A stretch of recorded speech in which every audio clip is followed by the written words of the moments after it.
नमस्कार। मेरा नाम डॉक्टर रविकांत पाठक है और मैं इस समय यूनिवर्सिटी ऑफ गॉथेनबर्ग स्वीडन में वायु प्रदूषण और जलवायु परिवर्तन का वैज्ञानिक हूं, प्रोफेसर हूं। परंतु मेरी जीवन यात्रा भारत के बुंदेलखंड के अंतिम गांव से शुरू होती है। वह गांव जहां पर दीपक तेल से जलता था, जहां खेतों में किसान का पसीना ही जीवन था, जहां तप और श्रम ही अस्तित्व की पहचान थे, वहीं से मेरी यात्रा शुरू होती है। जिला हमीरपुर, उत्तर प्रदेश, चित्रकूट, बांदा और झांसी का यह मंडल उस समय बुंदेलखंड जल के लिए तरस रहा था। शताब्दियों से मरुभूमि की तरह यहां की कृषि, उसी आंगन में मैं पला बढ़ा, गरीबी के थपेड़े खाए और एक यात्रा शुरू की जीवन में कुछ करने की, जीवन में कुछ कर गुजरने की। मुझे याद है कि कक्षा 4 में जब मैं भगत सिंह की किताब पढ़ता था तो मेरे जहन में त्याग और बलिदान के बम फूटते थे। मैं कक्षा के कमरे की पीछे की दीवार में जाके घंटों रोता था। भगत सिंह की फांसी 9 वर्ष की आयु में मेरा दिल दहलाती थी। परंतु समाज कुछ और ही चाहता है हमसे। हमारे सामने जो मार्ग खुले थे वो एक ही मार्ग खुले थे कि अगर हम शिक्षा में अच्छा करते हैं, कक्षा में प्रथम आते हैं, प्रतियोगिताओं को पास करते हैं, तो हम भगत सिंह की तरह इस देश के लिए कुछ कर सकते हैं। ऐसा मार्ग ही मुझे खुला दिखाई दिया उस समय और मैंने वही मार्ग पकड़ा। जब मैं कक्षा 7 में पहुंचा तो मैंने भारत सरकार की जो चुनिंदा प्रतियोगिता होती है, आवासीय विद्यालय, जिसमें भारत के चुनिंदा रेजिडेंशियल स्कूल जैसे Doon public school, Delhi college, Indore, Scindia, इन चुनिंदा स्कूलों में दाखिला के लिए प्रतियोगिता की और भारत सरकार के द्वारा चयनित किया गया।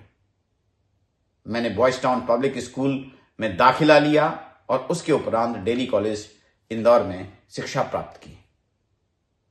मार्ग यहां से खुलते ही चले गए।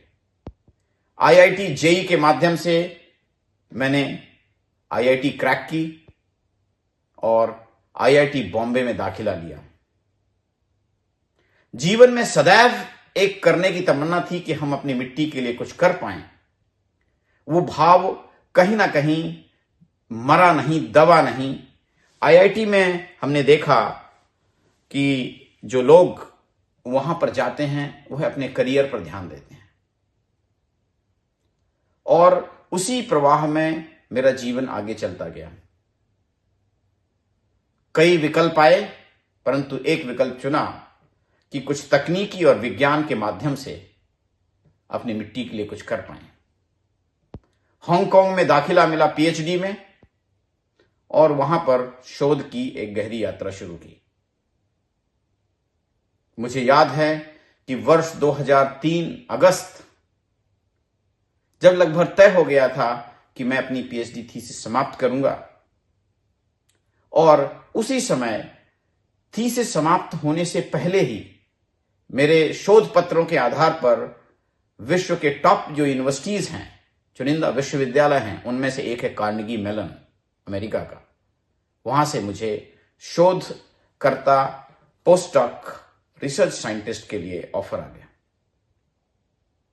अब तो जीवन में सारे मार्ग खुल गए। भारत के करोड़ों लोगों की तरह जो अमेरिकन ड्रीम का एक सपना लेकर के अमेरिका जाते हैं, मेरा मार्ग भी उस तरफ खुला। परंतु जब मैं बैठता था शांति से कि अब तो मार्ग सब प्रशस्त हो गए हैं, तो मुझे समझ में आता था कि कोई अंदर से द्रवित है और वह पुकार रहा है कि कहां है वो जो भगत सिंह की कहानी सुनकर दीवारों के पीछे रोता था, कौन है वो, कहां गया है वो, और एक अंतरात्मा की आवाज आती थी कि मैं जिंदा हूं। शायद मेरी जिंदगी के सबसे अंधकारमय दिन वही थे जब मेरे जीवन की स्वर्णिम राह खुली थी। अजीब है जीवन का यह चक्र कि एक तरफ वो सफर पे जाने को हम तैयार हैं जहां से भोग विलासता का मार्ग खुलता है, और दूसरी तरफ हम अपने जीवन कर्तव्य बोध से लड़ रहे होते हैं।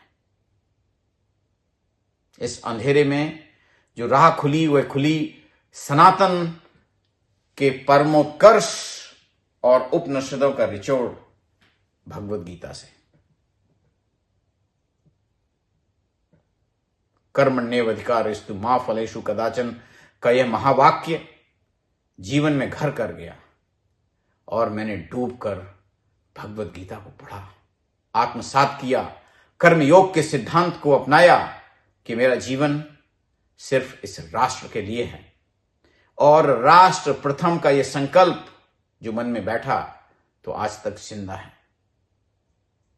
आप मुझे देखते हैं कि मैं एक ऋषि परंपरा का संवाहक हूं, ऋषि परंपरा को अपने जीवन में धारण किए हूं, जो कहता हूं वह करने का प्रयास करता हूं, और अपने लिए जीवन में कुछ खोने और पाने की व्यवस्था ही नहीं रह गई है, जो है मातृभूमि पुण्य भूमि भारत के लिए।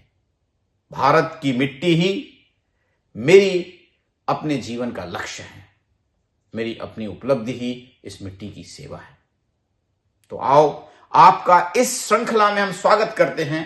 इस श्रृंखला का नाम है राष्ट्र प्रथम, और इस मंच पर आपका स्वागत करते हैं।